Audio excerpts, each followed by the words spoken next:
नमस्कार साथियों, स्वागत है आपका आपके अपने यूट्यूब चैनल स्टडी विद एवी में। साथियों, आप सभी लोग कैसे हैं? आशा करता हूँ आप सभी लोग अच्छे होंगे, स्वस्थ होंगे, अध्ययनरत होंगे आपके आगामी एग्जाम्स के लिए। साथियों, आज हम इस वीडियो में हिंदी भाषा एवं मनोविज्ञान के 30 अति महत्वपूर्ण प्रश्नों का अभ्यास करेंगे जो आपके आगामी सीटेट एग्जाम्स के लिए और टेट एग्जाम्स के लिए बहुत ही हेल्पफुल होने वाले हैं। जो बहुत ही अति संभावित प्रश्न हैं, बहुत वेरी मोस्ट इंपॉर्टेंट क्वेश्चन हैं जो आपके हिंदी व्याकरण और जो पेडागोजी से रिलेटेड है आपको देखने को मिलेंगे। तो शुरू करते हैं साथियों आज का अभ्यास। आज का पहला प्रश्न है, निसंदेह शब्द में संधि है। ऑप्शन ए स्वर संधि, ऑप्शन बी व्यंजन संधि, ऑप्शन सी विसर्ग संधि और ऑप्शन डी कोई नहीं। तो निसंदेह शब्द में संधि कौन सी है? तो साथियों, तो निसंदेह में संधि है आपकी विसर्ग संधि है, क्योंकि इसमें विसर्ग लगे हुए। तो ऑप्शन सी इसका करेक्ट आंसर हो जाएगा। यहाँ नी के विसर्ग का सा से क्या हो रहा है? संयोग हो रहा है, इसलिए यह विसर्ग संधि है। तो ऑप्शन सी इसका करेक्ट आंसर होगा। अगले प्रश्न पर बढ़ते, प्रश्न नंबर 2। यशस्वी शब्द में प्रत्यय है। ऑप्शन ए यस, ऑप्शन बी वी, ऑप्शन सी ई और ऑप्शन डी स्व। तो यशस्वी शब्द में प्रत्यय, तो प्रत्यय साथी वो शब्द होते हैं जो किसी शब्द या अक्षर के बाद लगाने से उसका अर्थ बदल जाए, तो वो क्या होते हैं? आपके प्रत्यय कहलाते हैं। तो इसका आपको बताना है कि इसमें प्रत्यय यशस्वी में क्या है। तो इसमें ई प्रत्यय जुड़ा हुआ है, तो ऑप्शन सी क्या हो जाएगा? इसका सही जवाब हो जाएगा यस में ई। तो यानी ये यशस्वी हो रहा है, यहाँ ई जुड़कर विशेषण बना रहा है, इसलिए यह क्या है? एक प्रत्यय है। तो ऑप्शन सी इसका सही जवाब हो जाए। अगले प्रश्न पर आते हैं, प्रश्न नंबर 3। अल्पज्ञ का सही अर्थ है। ऑप्शन ए अधिक जानने वाला, ऑप्शन बी थोड़ा जानने वाला, ऑप्शन सी मूर्ख, ऑप्शन डी विद्वान। तो अल्पज्ञ का सही अर्थ होता है, यानी अल्पज्ञ का मतलब होता है थोड़ा जानने वाला। तो ऑप्शन बी क्या हो जाएगा? आपका सही जवाब हो जाएगा। अल्प मतलब थोड़ा, गा मतलब जानने वाला, ज्ञा मतलब जानने वाला, तो अर्थ जो हो जाता है यानी जो कम जानता हो। अगली प्रश्न पर आते हैं, प्रश्न नंबर 4। जो सब जगह विद्यमान हो। ऑप्शन ए सर्वज्ञ, ऑप्शन बी सर्वव्यापी, ऑप्शन सी सर्वशक्तिमान और ऑप्शन डी सर्वहितकारी। तो जो सब जगह विद्यमान हो साथियों, उसे क्या कहते हैं? तो आपको बताना है, यानी वो क्या होता है? सर्वव्यापी होता है, जो प्रत्येक स्थान पर मिले, हर जगह मिले, वो यानी सर्वव्यापी। तो इसका प्रश्न नंबर 4 का option B is the correct answer होगा। अगले प्रश्न पर आते हैं, प्रश्न नंबर 5। मातृभाषा आधारित शिक्षण से विकसित होता है। ऑप्शन ए रटने की क्षमता, ऑप्शन बी वैचारिक स्पष्टता, ऑप्शन सी परीक्षा कौशल और ऑप्शन डी वर्तनी। तो मातृभाषा आधारित शिक्षण से विकसित होता है, तो क्या विकसित होता है साथियों? तो यानी इसे वैचारिक स्पष्टता विकसित होती है। तो ऑप्शन बी इसका क्या हो जाएगा? सही जवाब हो जाएगा। यानी बच्चा अपनी भाषा में सोचता है, इसलिए उसकी सोच और समझ क्या हो जाती है? स्पष्ट हो जाती है। तो ऑप्शन बी इसका सही जवाब होगा। तो साथियों, आपको कैसा लग रहा है प्रैक्टिस सेट? आपको जरूर बताइएगा कमेंट बॉक्स में, और अपना स्कोर भी बताइएगा वीडियो के लास्ट में। और वीडियो अच्छा लग रहा हो तो साथियों लाइक कर दीजिएगा, चैनल को सब्सक्राइब करके बेल आइकन को प्रेस कर लीजिएगा। साथियों, कंजूसी मत कीजिए, इससे क्या होता है, मुझे मोटिवेशन मिलता है, आपका कुछ नहीं जाता। तो ज़रूर बता दीजिएगा और ज़रूर चैनल को सब्सक्राइब करके लाइक कर दीजिएगा और अपने दोस्तों के साथ भी शेयर कर दीजिएगा। बढ़ते हैं अगले प्रश्न पर, प्रश्न नंबर 6। शब्द ज्ञान बढ़ाने की सर्वश्रेष्ठ विधि है। ऑप्शन ए शब्द याद करना, ऑप्शन बी संदर्भ में शब्द प्रयोग, ऑप्शन सी कॉपी करना और ऑप्शन डी शब्दकोश। तो शब्द ज्ञान बढ़ाने की सर्वश्रेष्ठ विधि है, तो सर्वश्रेष्ठ विधि क्या है साथियों? तो यानी कि संदर्भ में शब्द प्रयोग। तो यानी ऑप्शन बी क्या हो जाएगा? सही जवाब हो जाए। यानी वोकब्स, इसको वोकेबुलरी कहते हैं, बढ़ाने का जो सर्वश्रेष्ठ विधि है। तो कॉन्टेक्स्ट में यानी कि वर्ड्स को यूज़ करना। तो यानी ऑप्शन बी क्या हो जाएगा? इसका सही जवाब हो जाए, जब वाक्य या परिस्थिति में प्रयुक्त होते हैं तभी सही अर्थ समझ आता है, इसका मतलब है। अगले प्रश्न पर बढ़ते हैं, प्रश्न नंबर 7। वह तेज बोलता है, मैं तेज है। आपको बताना है तेज क्या है। तो ऑप्शन ए विशेषण, ऑप्शन बी संज्ञा, ऑप्शन सी क्रिया विशेषण, ऑप्शन डी सर्वनाम। तो वह तेज बोलता है, मैं तेज क्या है? तो साथियों ये क्या है? विशेषता बता रहा है, वो भी किसकी बता रहा है? क्रिया की। तो यानी क्रिया विशेषण हो जाएगा। और यहाँ पे ये तेज यानी बोलने की क्या बता रहा है? यहाँ पे एक बोलना क्रिया है और ये क्रिया की क्या बता रहा है? विशेषता। तो ये क्या हो गया? क्रिया विशेषण। तो ऑप्शन सी इसका सही जवाब हो जाएगा। बढ़ते हैं अगले प्रश्न पर, प्रश्न नंबर 8। मुझसे गलती हो गई, यह वाक्य है। ऑप्शन ए कृत्यवाच्य, ऑप्शन बी कर्मवाच्य, ऑप्शन सी भाववाच्य और ऑप्शन डी विधिवाच्य। तो मुझसे गलती हो गई, यह वाक्य है साथियों। कौन सा वाक्य हो? तो ज़्यादातर लोगों से इसमें गलतियां हो जाती है, तो बहुत इसको ध्यान से समझिएगा और परीक्षा के दृष्टिकोण से बहुत ही इंपॉर्टेंट है। तो इसमें देर ना करते हुए इसका आंसर बताइए साथियों, क्या होगा? तो यानी जो मुझसे गलती हो गई, ये कैसा है वाक्य है? यानी भाववाच्य है। ऑप्शन सी इसका क्या हो जाएगा? करेक्ट आंसर हो जाएगा। और क्यों होगा? क्योंकि यहाँ करने वाला क्या है? स्पष्ट नहीं है। यहाँ पे क्या है? भाव प्रधान है, यानी गलती प्रधान है, इसलिए यहाँ पे क्या है? भाववाच्य होगा। ऑप्शन सी इसका करेक्ट आंसर होगा। तो ज़्यादातर इसमें कर्मवाच्य लोग साथ ही कर देते हैं, तो वहाँ पे गलत हो जाता है, तो इसलिए ऑप्शन सी इसका सही जवाब हो जाएगा। अगले प्रश्न पर बढ़ते, प्रश्न नंबर 9। सत्यनिष्ठा में समास है? ऑप्शन ए तत्पुरुष, ऑप्शन बी द्वंद्व, ऑप्शन सी कर्मधारय और ऑप्शन डी बहुव्रीहि। तो आपको बताना है सत्यनिष्ठा में समास है तो कौन सा समास है साथियों? तो सत्यनिष्ठा में तत्पुरुष समास है, तो ऑप्शन ए क्या हो जाएगा इसका सही जवाब हो जाएगा। सत्य की निष्ठा, सत्यनिष्ठा मतलब सत्य की निष्ठा, यह संबंध बताता है, इसलिए यहाँ पर क्या है तत्पुरुष समास, तो ऑप्शन ए इसका सही जवाब होगा। बढ़ते हैं अगले प्रश्न पर, प्रश्न नंबर 10। चल पड़ा में क्रिया का प्रकार है? ऑप्शन ए सकर्मक, ऑप्शन बी अकर्मक, ऑप्शन सी सहायक और ऑप्शन डी संयुक्त। तो चल पड़ा में क्रिया का प्रकार है, तो कौन सा क्रिया का प्रकार है साथियों? तो यह क्या है, एक संयुक्त क्रिया है। क्या है? संयुक्त क्रिया, क्योंकि चलना भी और पढ़ना भी यानी क्या है, दोनों क्रियाएं हैं, तो यानी चल पड़ा में क्रिया है, यानी ये एक संयुक्त क्रिया है, यानी मुख्य क्रिया प्लस सहायक क्रिया मिलकर बनी है यहाँ पे। ठीक है, तो ये क्या हो जाएगा आपका संयुक्त क्रिया, ऑप्शन डी इसका सही जवाब हो जाएगा। अगले प्रश्न पर आते हैं, प्रश्न नंबर 11। राम ने सीता को बुलाया तो सीता को है? ऑप्शन ए कर्ता, ऑप्शन बी कर्म, ऑप्शन सी क्रिया और ऑप्शन डी विशेषण।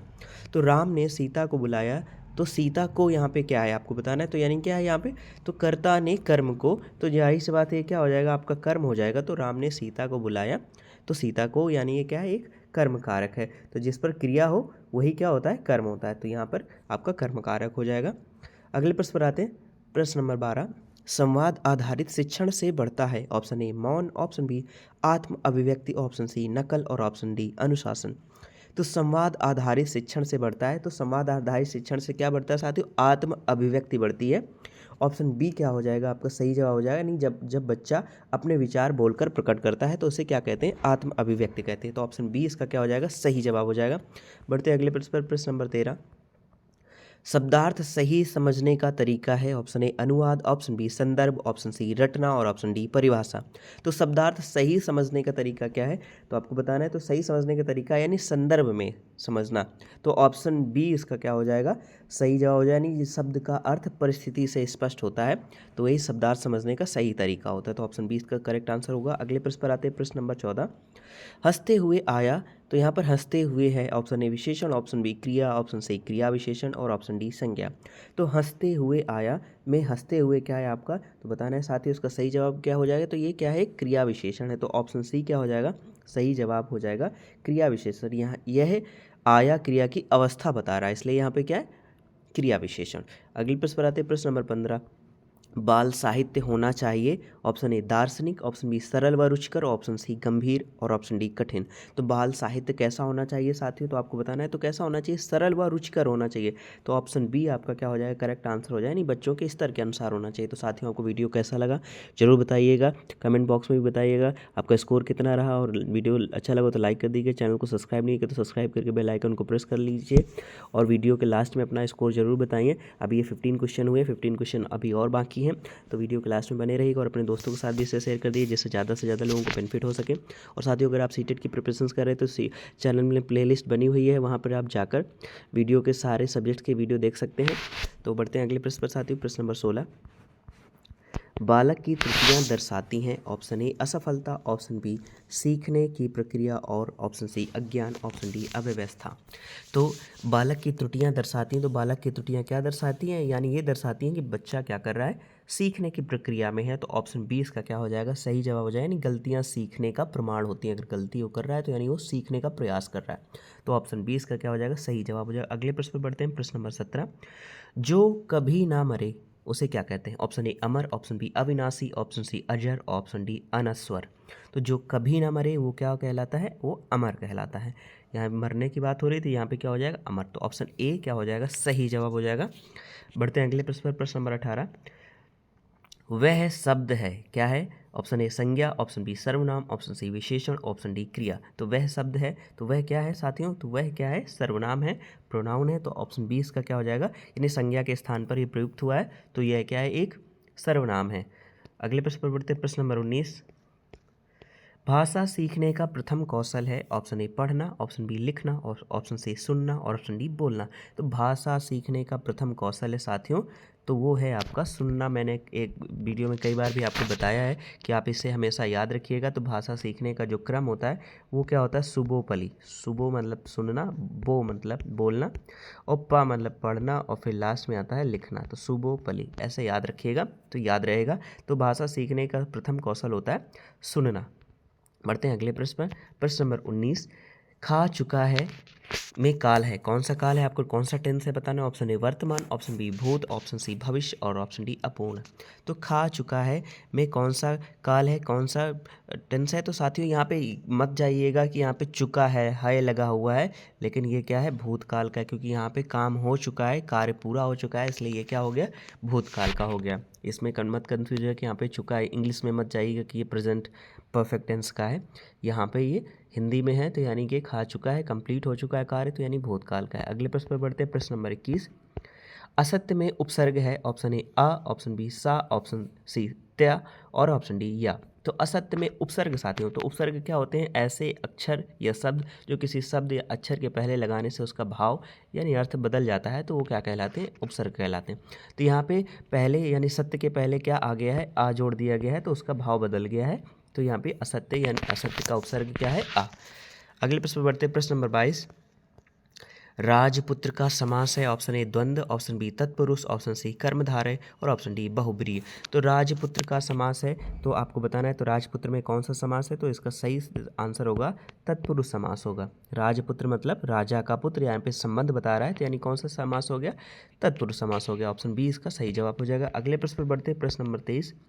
बाल केंद्रित शिक्षण में शिक्षक होता है, ऑप्शन ए आदेश देने वाला, ऑप्शन बी मार्गदर्शक, ऑप्शन सी नियंत्रक और ऑप्शन डी वक्ता। तो बाल केंद्रित शिक्षण में शिक्षक होता है, तो क्या होता है, वो मार्गदर्शक देने वाला मार्गदर्शक होता है।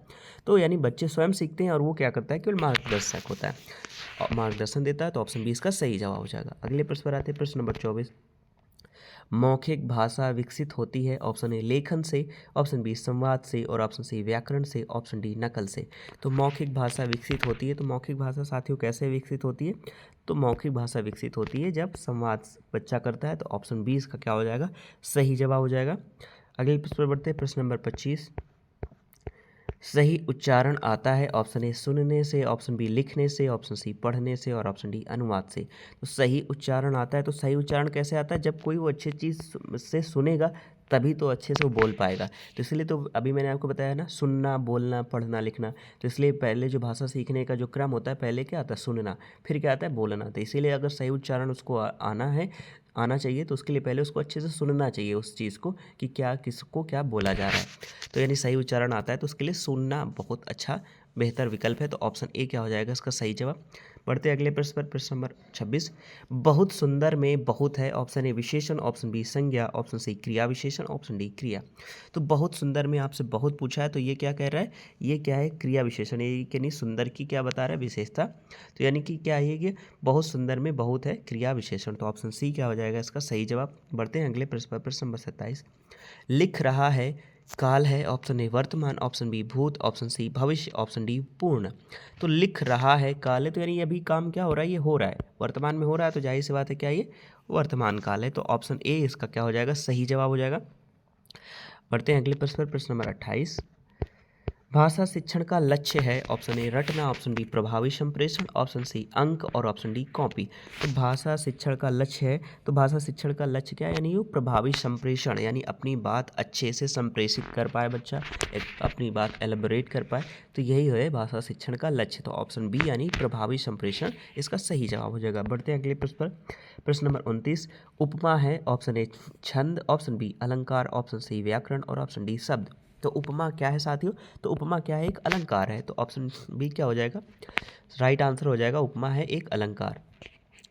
तो साथियों आपको वीडियो कैसा लगा जरूर बताइएगा मेरे प्यारे साथियों, और वीडियो क्लास में अपना कमेंट करके मुझे ज़रूर सपोर्ट करिएगा और अपना स्कोर भी बताइएगा, और अभी तक लाइक नहीं किया तो लाइक ज़रूर कर दीजिएगा वीडियो को, और चैनल को सब्सक्राइब नहीं किया तो सब्सक्राइब करके बेल आइकन को प्रेस कर लीजिए, जिससे आपको अच्छे वीडियो के नोटिफिकेशंस मिलते रहें, और अपने दोस्तों के साथ भी शेयर कर दीजिएगा, जिससे उनको ज़्यादा से ज़्यादा इसका बेनिफिट मिल सके। और साथियों चैनल में प्लेलिस्ट बनी हुई है जिससे सीटेट की, जिसमें आप जाके सारे वीडियो देख सकते हैं जो आपके एग्ज़ाम्स में आने वाले 8 फरवरी के लिए बहुत ही हेल्पफुल होंगे। आज के अंतिम प्रश्न पर आते हैं, प्रश्न नंबर 30। सुनकर समझना कहलाता है, ऑप्शन ए वाचन, ऑप्शन बी श्रवण, ऑप्शन सी लेखन और ऑप्शन डी चिंतन।